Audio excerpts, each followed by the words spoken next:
ధనం వల్ల కీడు. మూలవాక్యం ధనాపేక్ష సమస్తమైన కీడులకు మూలం. 1 తిమోతి 6:10.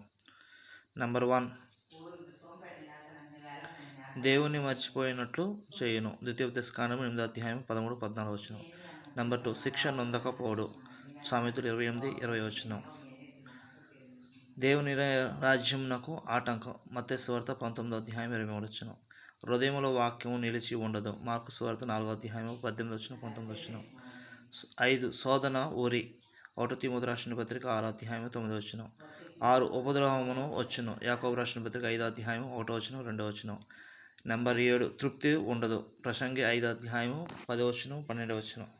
8, పాడైపోవును. సామెతలు 11:28. ముగింపు. ధనము కలిగి క్రీస్తు లేకపోతే నష్టపోతావు. ధనముతో పాటు క్రీస్తును కలిగి ఉంటే కీడు నుండి విడిపించబడతావు.